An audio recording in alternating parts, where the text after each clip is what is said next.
Hi, my name is Ken Asselson. I wrote a microbiome prescription site as well as maintaining a blog for 7-8 years now called CFSremission.com. And today I have posted a new blog post dealing with a person who is in early trial days with chronic fatigue syndrome. Rough analysis: person does not have all the criteria needed to meet the official definition. However, they are seeing a very well-respected CFS specialist who I personally have met in the past, and they also just recently got their first microbiome site report done, which you have to upload it, and they actually have a second one because right after the first one sample was sent off, the person got a COVID shot and crashed as a result. So the second one was done after that, which means we could have some insight into how COVID shots can alter the microbiome of a CFS patient. So with that said, I'm going to go through, and the YouTube notes contains a link to the blog post, and what I'm going to do is basically walk through the steps on the site, and the purpose of walking through the step on the site is to make it easier for people wishing to do it who have cognitive impairment to be able to do it by follow the video, you go to this spot, you go to that spot, you just basically do the imitation to get the same analysis done with your own sample, since people with CFS tend to have cognitive impairment. It's been a long day. Okay, so let's go over and take a look. Okay, so we're on the side, we're looking at a single sample, and the first thing we do is actually going to go over to component analysis. Oh, before we go there, we can do a couple of fun things just to give you some basic idea. Let's go over to my biome view. And what it does is it shows, first of all, the hierarchy of the bacteria by name, which can be very informative for people. So everything here belongs to that, which belongs to that, which belongs to that. And then we have whatever value came into the sample, low and high normal range using the count-off-mode-drop algorithm. And then we have a visualization of where it is. If it's red, indicates item of concern. If it's just plain yellow, it's not. We also have the percentile here, as in the percentile ranking. 90.2 means 9.2 people have this value or less, and 98%, sorry, 90.08% has more than the value reported. So you can just go down there, and you see there's certain areas where things are abnormally low. Some more ones here, and more ones. As you can see, we have a long list. We have 635 bacteria in this sample. Now the question is, which ones are the ones which we should be concerned about? That's part of some of the magic on the side, which is built in using AI. Okay, so we go back to the samples. And what we're going to do is we're going to go over to component analysis. And we're going to do medical conditions PubMed. The reason we're going there is because we have a tentative diagnosis of chronic fatigue syndrome. So on the next page, we see the list of medical conditions, one of which is one we're interested, chronic fatigue syndrome. This thing gives you information about it. And what we really want is this link here, which gives medical citations and the bacteria seeing it. So we click on this one, and we now have all the bacteria of chronic fatigue syndrome. Remember, this person doesn't have full-blown or catastrophic chronic fatigue syndrome. They have a relatively mild, or in some people it's the extremely mild case, but it doesn't matter. So what we have here is all the possible bacteria that are involved as reported by the National Library of Medicine Studies. And what we're going to do is we're going to click on direction here. Once order is one way. We could click again, and now we have all the little explosions at the top by double clicking. And these are the ones where we have a match. In other words, this is likely the bacteria that's causing the current symptoms, the very few symptoms they have. And what we do is we just go up here and click all of these. And almost everything is at the species or genus level. So we are going way low down.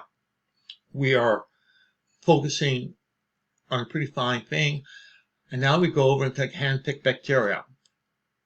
And that takes us back. And now we have a handpicked bacteria. And we can go and view what we have in it. And voila, we see this is the scope of our analysis would be these 5 bacteria only the ones which are most suspect for causing the condition. So it means instead of having 638 and randomly trying to argue back and forth, we actually did the easy way. We said, okay, tell me everything which is associated, and where do we not match? Where do we match the publication literature? If we do match it, I want just those listed. So we can go back to our samples and go on from there. Now, before we go in and start looking at those samples, I want to also take a look at a couple of other important things. First thing I'm going to do is go in and take a look at what's the choice? Where is it? KEGG suggested probiotics.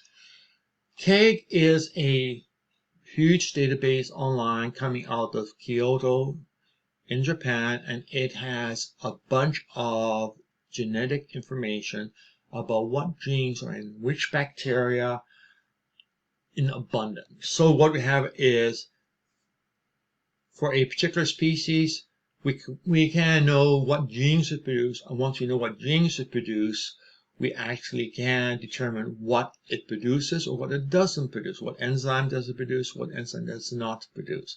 So with that lovely bit of information, we can go and get suggestions. And what we have here is, and it takes a few minutes for it to grind through, it is an extensive calculation. And we now have the salts. Notice we declare it's AI, artificial intelligence computed probiotic. And what we do is we compute all the enzymes which are being produced. We look at the amount of these enzymes other people are producing, and we identify ones where you are too low, not too high, strictly too low. Now that we have a list of enzymes which you are too low in, we go and look at all the available probiotics and see which one produces those same enzymes. And if we have a match, we make a suggestion of that.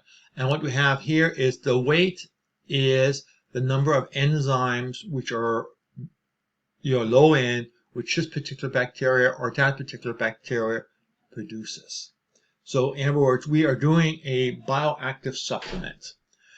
And so we go down here, we have Glossum Putericum, and we have the sources here. Some of these are a little bit more difficult to get that. Some of these are combination probiotics, so you need to go, but we go down here and we see everything's there, and we notice that we have a lot of bacillus, and we have also enterococcus. We have one and only one lactobacillus in the list, which is interesting. And so we have a list there, and that I ended up copying and pasting across. So that's how we get the probiotics. Next, I'm going to go in and we're doing the same thing for supplements.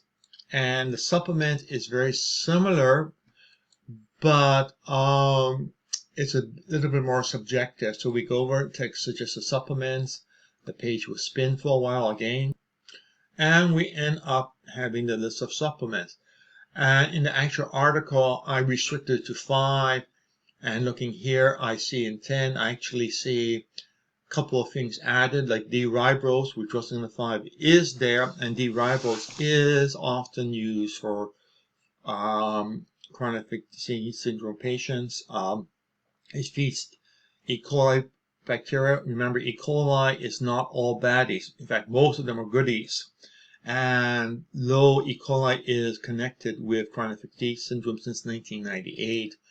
So there's benefits there, and we have a list of all there. You can go and reduce it to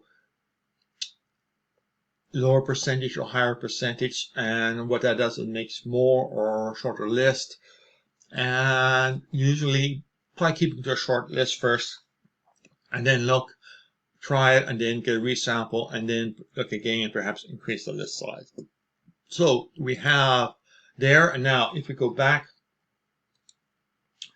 to our actual article, which I did, we see the probiotics listed there, and the one thing I mentioned in the article, which is of particular interest, is that it's common with chronic fatigue syndrome to have too much lactic acid. Hence, lactic acid not being on the list except for one would be suggested is sort of a reflection of that. The person has enough. I actually went and checked on the list, and he is sitting at a high percentage, something like 70.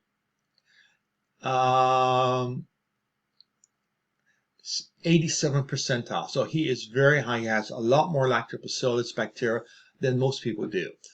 In fact, that may be part of the problem. The lactobacillus produces lactic acid, and lactic acid causes all sorts of cognitive and other impairments. Here are some links to earlier studies or earlier posts I did giving reference to PubMed studies on it. So basically, not having lactobacillus there.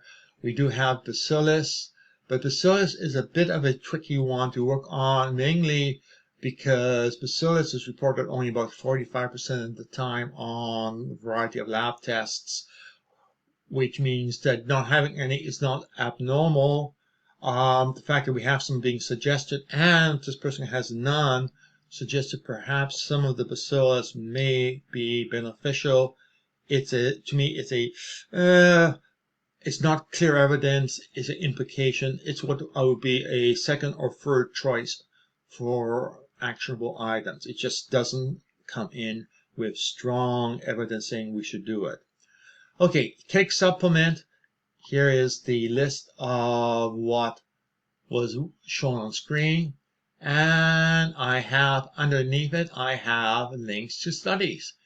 And lo and behold, we find that the microbiome suggested beta-alanine it should help. And guess what? We find that it does ameliorate chronic fatigue syndrome. Guess what?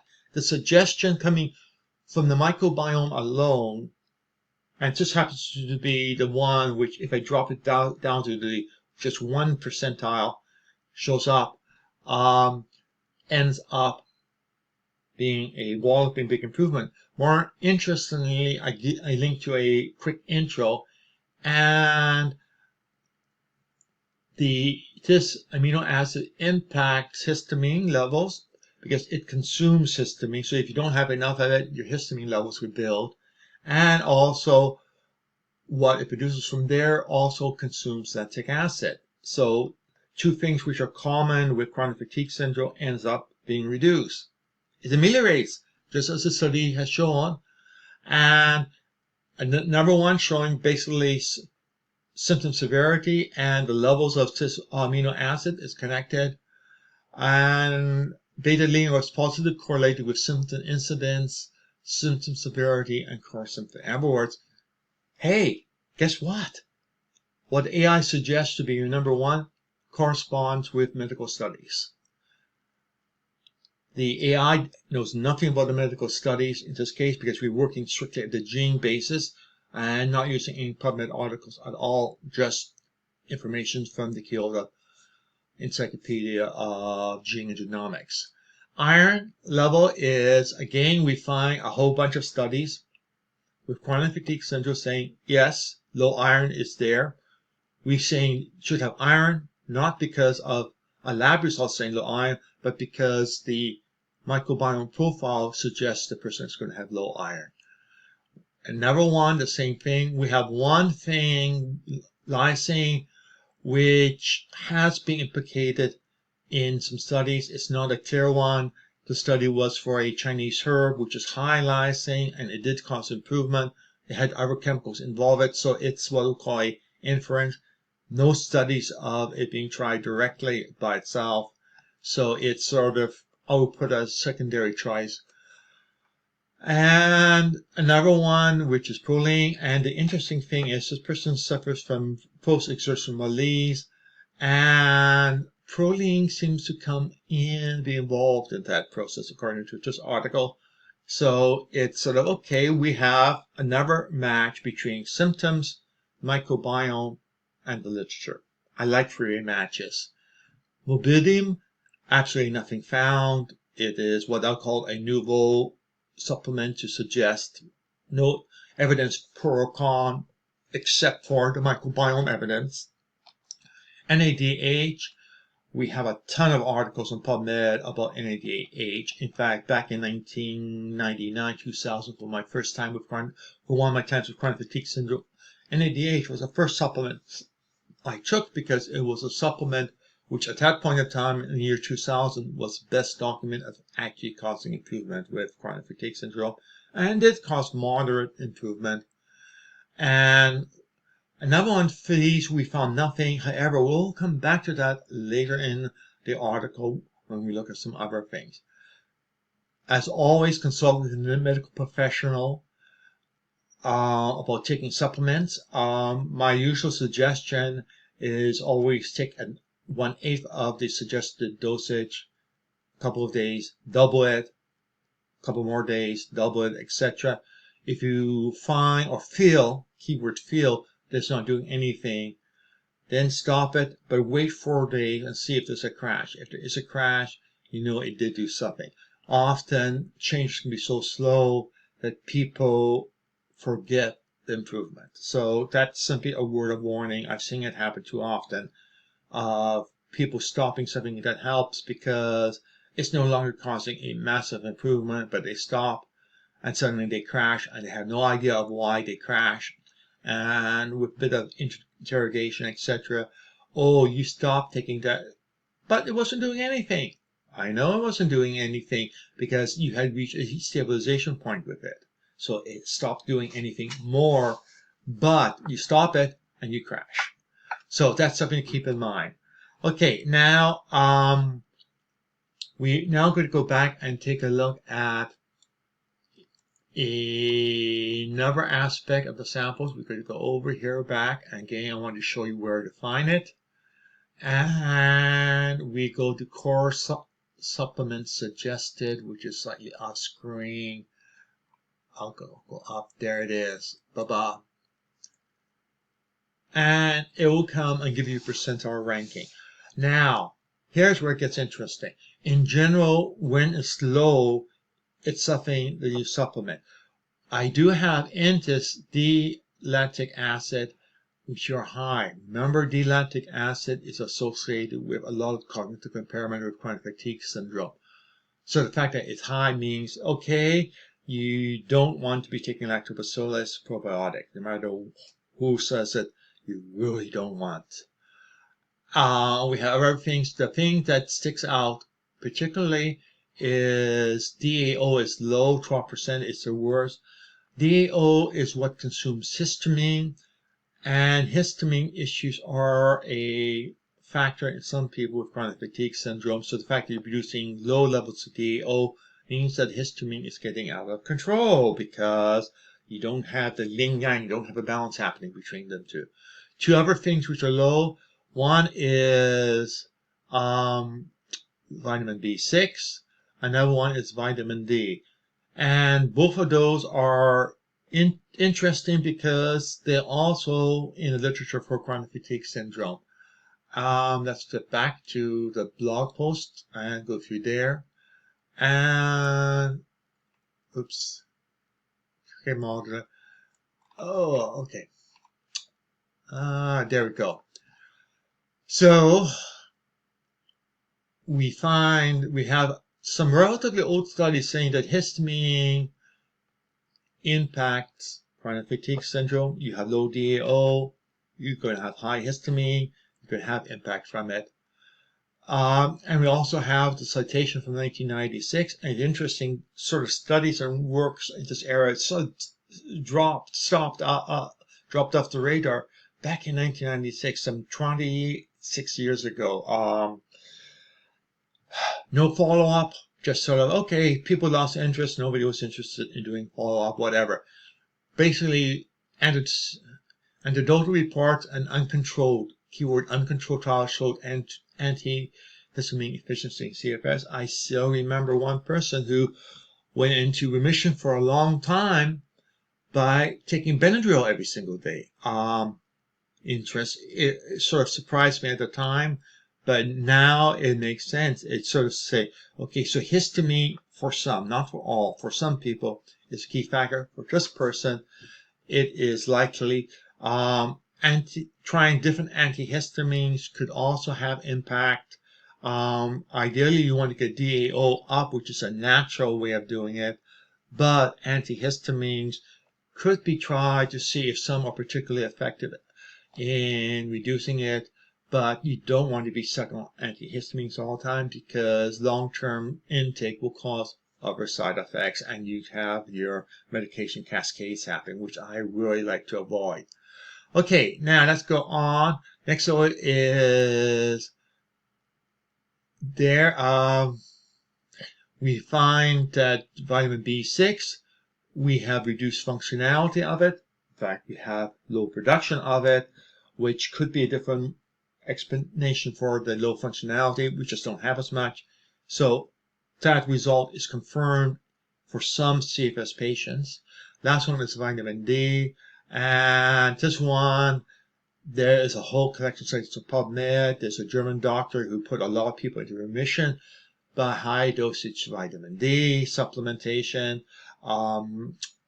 Information on it's Dr. Holck, Holck. She's on the Mepedia site, and I've also have links to my prior posts on it. So that's basically what the core supplement is. Now, I want to make an important observation. All my suggestions above are not my suggestions per se. It's coming out of machine learning artificial intelligence program. And the only information it gets is the microbiome. The thing that is interesting, shocking, surprising, or in my case, delightful, is that everything it identifies as an issue, and only the things it identifies as an issue, with a couple of things which we have no information about, like mobidium supplement, are confirmed by the literature as characteristic of a subset of chronic fatigue patient. In other words, how does the microbiome and medical literature magically connects up by some sort of magical incantation? What it really means to me is confirm the model I'm working on. It's that the majority of the symptoms of chronic fatigue syndrome are caused by microbiome shifts. Simple as that. I like it because microbiome shifts are much easier modified than other causes like DNA, genetic defects, far easier to compensate. Genetic defects can come into play. I'll do a thing about doing a reminder post about that. For example, inherited coagulation defect, which is a genetic thing, does have a role to play in chronic fatigue syndrome patients, as I think demonstrated well by Hemmick's lab and David Berg. However, there's not just one genetic defect. For coagulation, there are literally half a dozen, or actually probably now close to 30 or 40 different genetic gene variations, any one of which is sufficient. And most of the time when they're going hunting for gene variation, they're trying to find something that's common across all patients. When it's across 20 patients and all of it causes a characteristic dealing with thick blood, hypercoagulation, you are not going to get those things identified. Chronic fatigue syndrome is not a uniform set. It's a hodgepodge of people who all end up with similar type of symptoms. Hence, one has to be careful about trying to find a golden cause or golden solution. people are still very active trying to find one defect, one cause, and you are doing yourself a disservice, and you're doing a great disservice to patients, because it ain't necessarily so. Okay, the quick step of my there, and now what we had done up above is done the microbiome, picking the thing which I've done here, and now I'm going to go back and we're going to take a look at the suggestions coming out of it on the site. So to walk through how we get there, we go back to samples, hand-picked bacteria is there, and we have hand-picked taxa or taxonomy or bacteria, many different names for the same thing, and we're going to go in and pick that one. We now come up with a choice of all the things we want to there, and we are basically going there. We could add additional restrictions. I'm just going to run with it. I know everything I ran with was at a genus or species level, so filtering to that has absolutely no impact. I don't want any other restrictions because I have no idea. And now I'm going to just click here, and we're going to get our list of suggestions. What we find is with just list of bacteria, which if you click here, you can see exactly the bacteria. It's only 5 bacteria we are concerned about, the 5 which are associated with chronic fatigue subsets. So we are not trying to fix the world. We're only trying to deal with chronic fatigue syndrome. For this particular person, as he has it, which is a light case of chronic fatigue syndrome with only some characteristics. And what we find is we find a big list of items which are to be avoided, some of which are interesting. For example, you find almost all the B vitamins there, and often high dosage vitamin B is prescribed for chronic fatigue syndrome, including particularly B12. In this case, for trying to address those bacteria, no. Those are not helpful given that particular combination. What we do find over here is 2 things, slippery elm and Triphala, and both of those are among my favorites, especially Triphala, which I use pretty heavily whenever I have anything of concern. There have been studies from India finding that it's actually as effective as some of the more powerful antibiotics, except it's not prescription, no need for a doctor to get it, etc. And then we have a drop down. We have zinc here. Zinc we'll come back to a little bit later, but it's there. We have resistant starch, which is a little bit of interesting, and we'll come back to that later too. Folate is listing there, but all of these are sitting there at low. What we do notice is we have for probiotics. What do we find? We find tons and tons of bifidobacterium being suggested. Nothing for lactobacillus. In fact, do we have any lactobacillus? Yes, we have. We have them sitting over there in the to avoid list. So that's there. We could go further down, and we can take a look at flavonoids. And flavonoids, we find nothing there. We have zinc and folate being the only thing there. Both of those are already in the list, so we don't need to pay much more attention to that. So what we have here is basically a game plan. We have also a bacillus here, which is sitting there. So bacillus and bifidobacterium are the key probiotics. And lactobacillus are a hands off. Leave those alone. Yes, people will say that that's the cure. They will say you need to eat yogurt, you need to eat fermented food. My opinion is no. You are not going to deal with those symptoms going down that pathway. The odds are very dim that you are able to be effective. And then we have things to avoid. Some of which, like melatonin supplements, etc., are interesting. The person doesn't have sleep issues, so there is not a real need for melatonin. If they have sleep issues, chances are they will have bacteria where which would suggest melatonin should be taken. So it's sort of interesting because when you start going down into these are the symptoms being presented, sometimes you think which at a generic level you think should be there are to be avoided, and then you go back and check the symptoms and you say, oh, doesn't have sleep problems. Wait a minute. What? There's no need for melatonin. Probably because body is producing enough melatonin. Okay, so that's it for that far into there, and let's get back and go for the page. We have other ways of getting suggestions. We have a link built in for people who have chronic fatigue syndrome, and this is a generic, broad CFS people in general without going through any of these fine-tuning of stuff. And to find that, it's very straightforward. Go back to samples and give me a second while I figure out how. Okay, way up the top, way up here, a couple of those out, and there's a link for chronic fatigue syndrome. And actually, give me a second. And okay, no. So it goes over there and describes exactly what you're doing. So we are going only for count-off outliers, and we are applying the PubMed criteria. What bacteria do we look at? We're only looking at 3 of them. That's it. We're just looking at 3.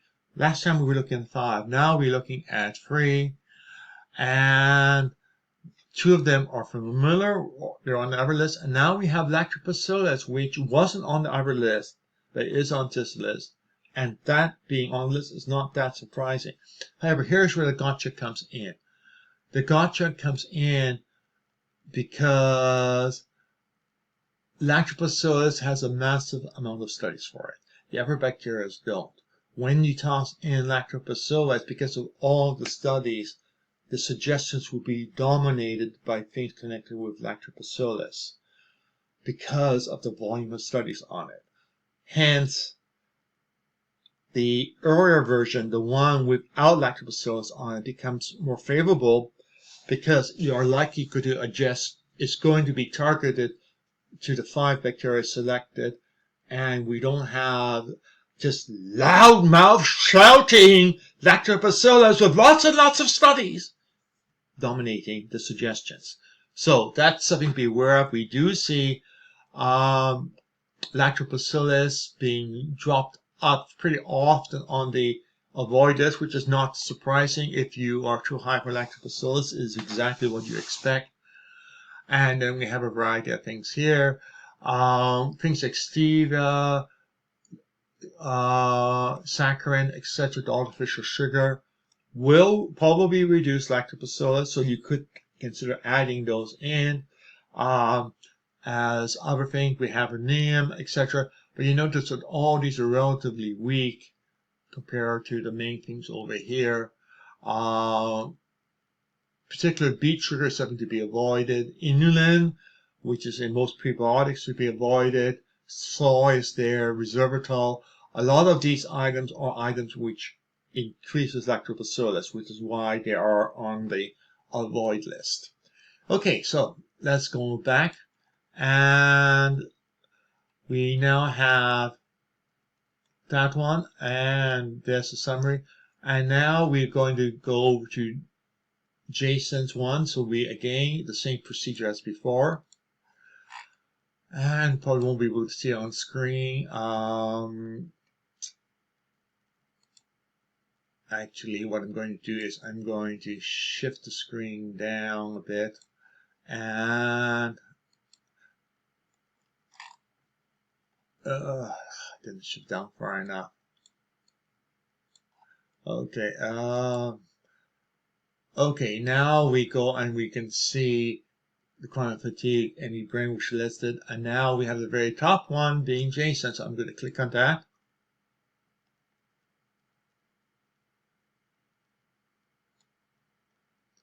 And put the screen back to where it was. And here's Jason's one.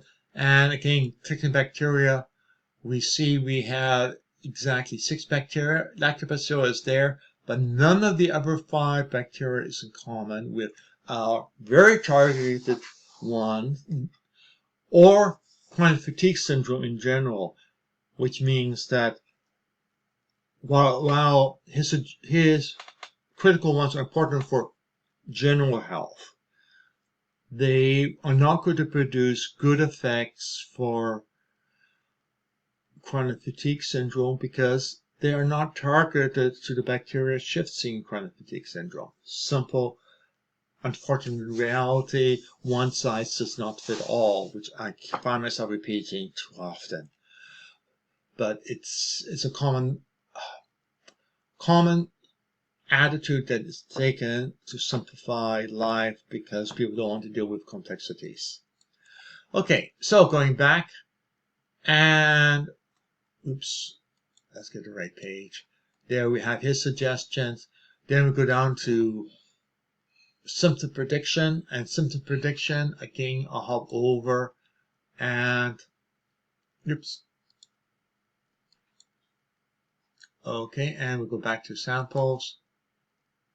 And we go over to symptoms, and we go into predicted symptoms.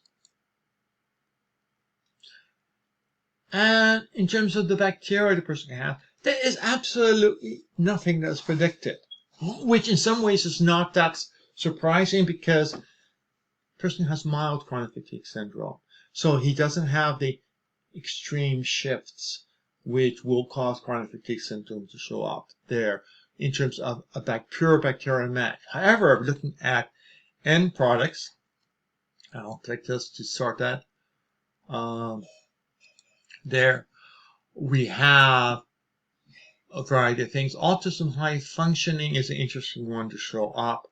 Autism spectrum could be a possibility, but more importantly, it's high functioning, and I understand a person does not have significant cognitive impact, which means they're able to go off to university, etc.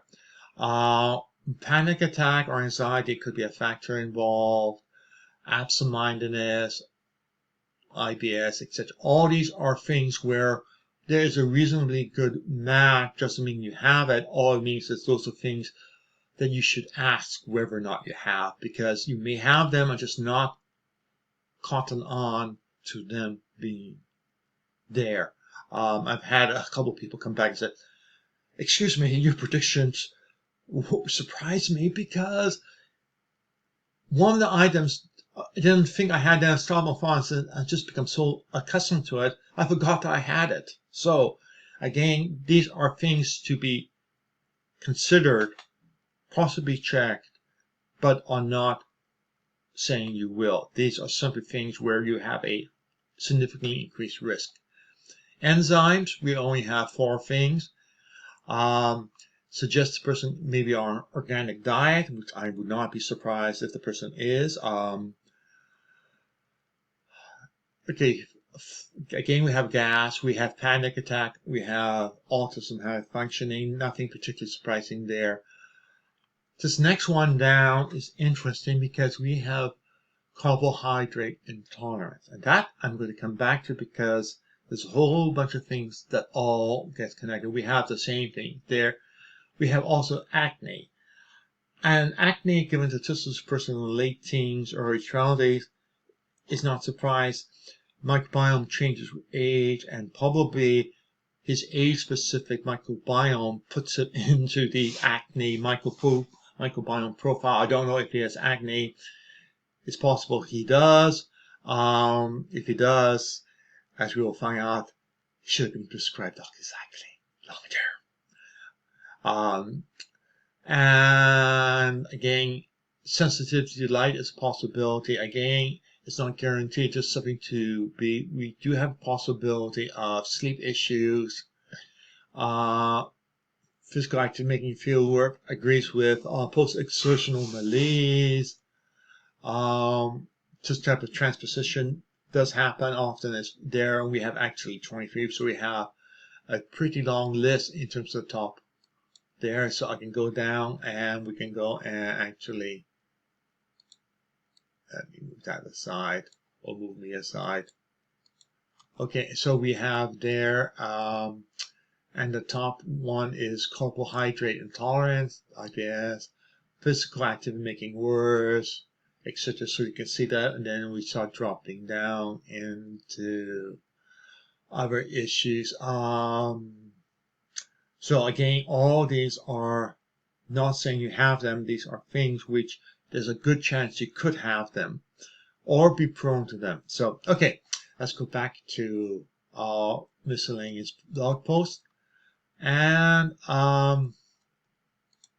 what we do find in terms of the blog post is one enzyme which we were found coming from the KEGG analysis for supplements could be connected to carbohydrate intolerance. And what we find is that the absence of this particular enzyme is connected with absorption of iron. We found we have low ability to absorb iron, zinc, magnesium, calcium. In other words, a whole bunch of mineral shortages, and zinc was one of those on suggestion. Magnesium is a common supplement for chronic fatigue syndrome, as is calcium. But all of that is dealing with the presence of this particular enzyme, and not only to deal with chronic fatigue syndrome, but it somewhat agrees with what is seen with chronic fatigue syndrome. And we have our Kyoto Encyclopedia of Gene and Genomics prediction saying that you're going to be low on it, which means you are expected to have problems with all those mineral levels. Again, bit of an interesting surprise, but it connects things. The other thing is carbohydrate intolerance probably means reduce your carbohydrate intake, and see if that, and that actually is reflected in the suggestions where you end up having things like meat and other things being suggested. So again, just something to keep in mind. So we have there. Now, the person, after I shipped them a review copy, came back and said, look, doctor, no name mentioned, probably can be persuaded to prescribe antibiotics. I sort of went, huh? Okay, yes. Antibiotics often are my first choice, but generally I have gone non-prescription drug because 99% of chronic fatigue patients are going to have trouble getting any prescription drugs off-label for chronic fatigue syndrome. So it ends up being, okay, we'll try to solve it by not doing it. So this case, he asked, okay, tell me what the antibiotics are. Okay, so I went back on the edit screen. Let's go over and show it to you. Okay, back to samples.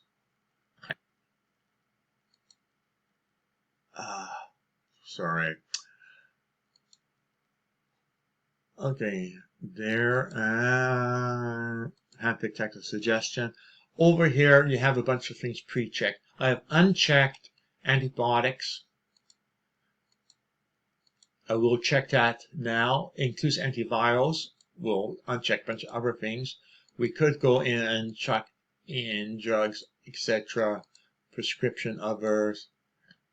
So we could go and toss in all the things that you generally need a doctor's prescription to do. So let me just toss myself down here. I like tossing myself around. And let's see what the suggestions are.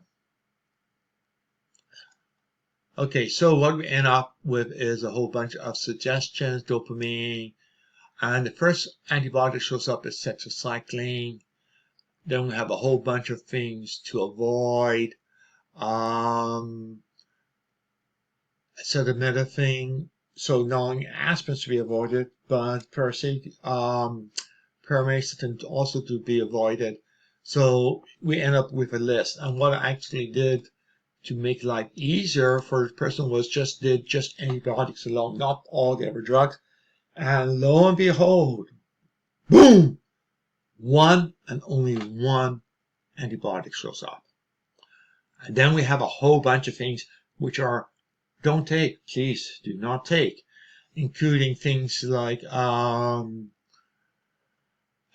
some of them are familiar, pesticide, so, and the list actually goes on, and you can go and in your list here, you can actually go and set it to be as big as you want, perhaps put up to 100 or whatever, which is what I'm going to do here. I'm going to put it to 120, cough, cough, cough, and I'm going to take off the other prescription drugs and just have that. And now let's see, we have a long list, the top list of things to avoid, and then we end up ones which are more avoid, less avoid, etc. So as you can see, it can be quite effective perhaps for avoiding antibiotics that's going to be problematic. So now we also, at this point in time, I think I'll go over and show something else which is something which is useful. Changing your microbiome again and see medical impact of probiotics, etc. The etc. is anything in my list of free salsa modifiers. So I can go down here and I can go in and type in something like tetracycline. Go in here, click here. I don't have to. Okay. Well, excuse me while I correct my spelling. 1 second. Okay, I corrected the spelling, and more importantly, put percentage, which are wildcard symbol at the beginning and the end, and making sure I don't have any used spaces floating around. And now if I do a select, there we have. Okay, so we can take one or we can take both of them. And now when we do a update, we'll see it, and we'll see what the benefit, and all of the ways of calculating it, it is a plus. Categoric is a basic simple count. Of the 5 bacteria which we're dealing with, tetracycline will improve 4 of them, which is a nice 80%. The other one would probably have no effect on it, so it's a nice one. We have a link here to a post that goes through and explains the problem of computing what the likely outcome is of any supplements. And there it comes. So it's an example showing how we calculate categoric and other ways of calculating, and how we can have difference of opinions. The algorithms for computing whether or not it benefit or doesn't benefit get subjective depending on how you feel, and from a couple of years of experience now dealing with trying to calculate it, I'm feeling very good with the algorithms I'm using. But this page here with net benefits gives 2 additional calculations beyond my general suggestion calculations of whether or not it would benefit you or not. And voila, we have it. Now if we go in and type in something like lactobacillus,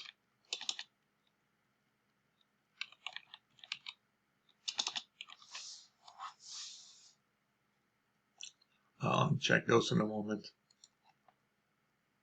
And there we have all sorts of that. So if we go down the list, and let's say I want pericacin or even pericacin with a different mixture. I'll just do an update here. And we have potentially some benefit, but the benefit is only 1 out of the 5.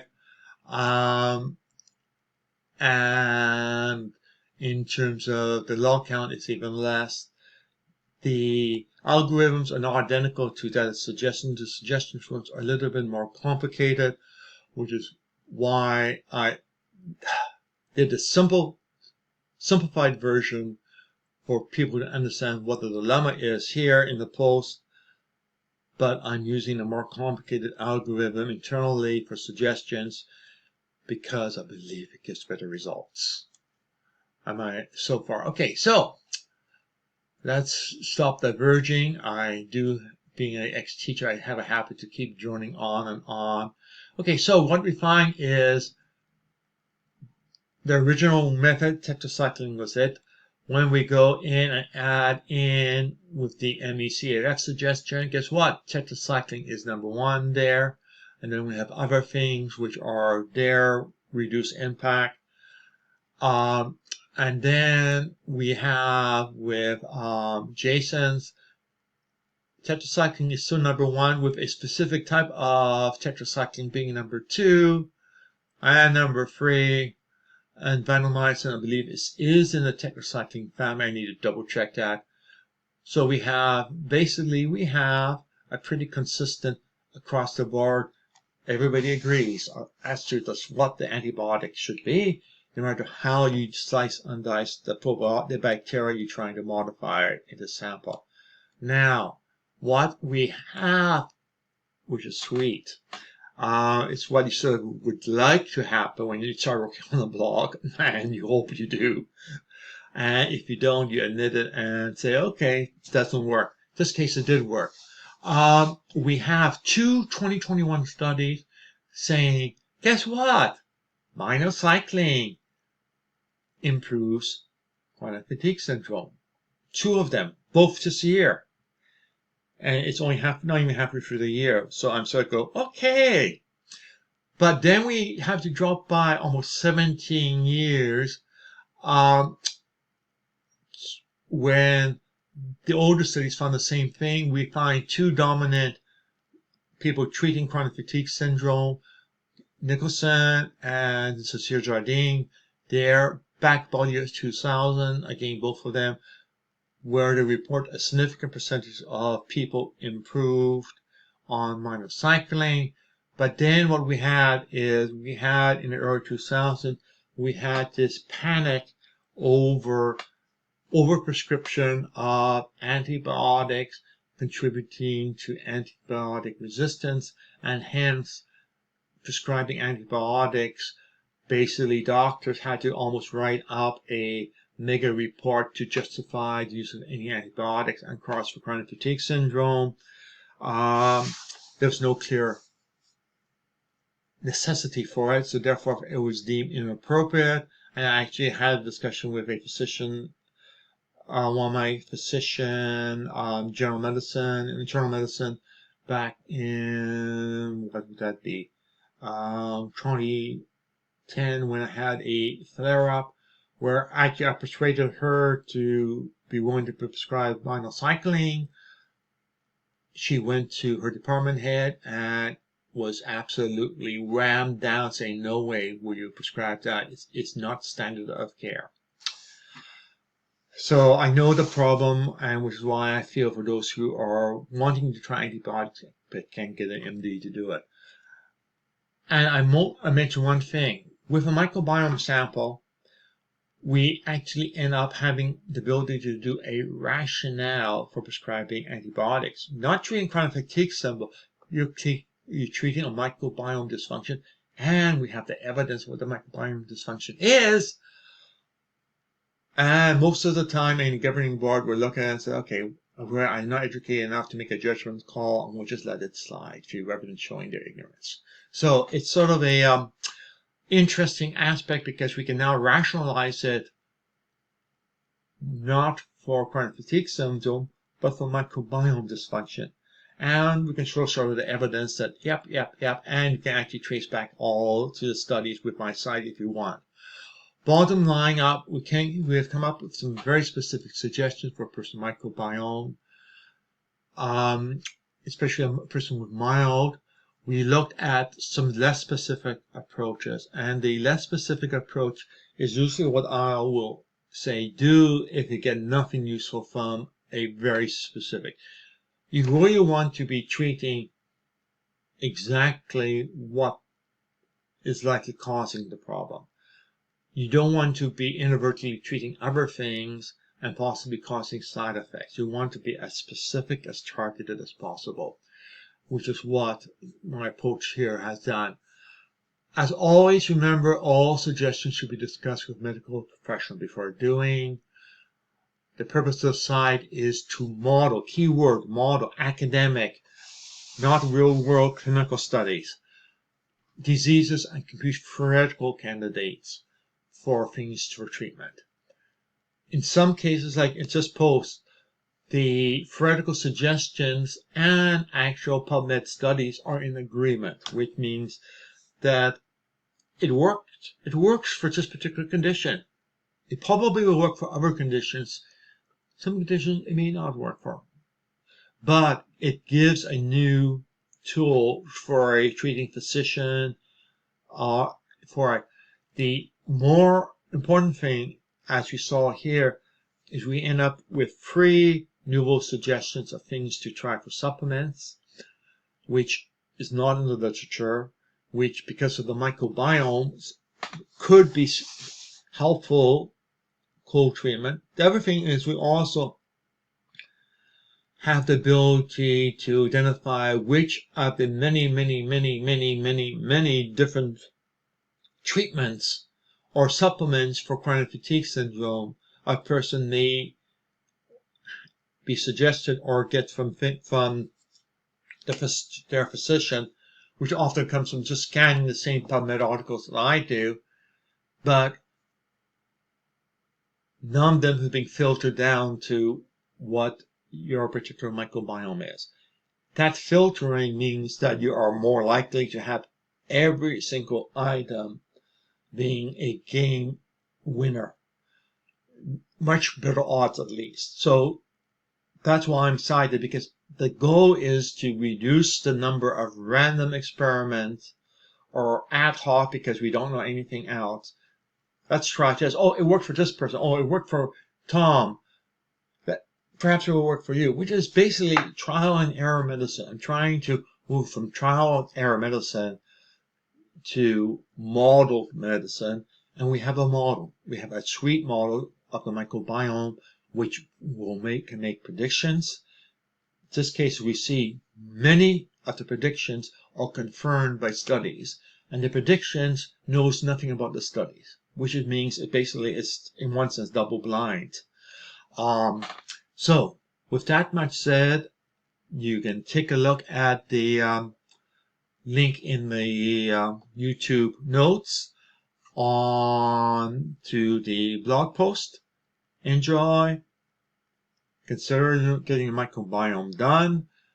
Upload the results. No charge to upload it. You get all the features for the first 60 or 90 days, so you can go in and get a good feel and play around. You can use this video to walk through with your own sample and see what it comes up with. A lot of stuff would be similar, but often there may be a twist or two to it because you have a different microbiome, and your microbiome is determined by diet, by age, by environment, by genetics, 4 major significant factors which alters the microbiome and which the program attempts to compensate for as much as possible. Okay, that's it. I see I'm just about at an hour, so it's time to go and have supper.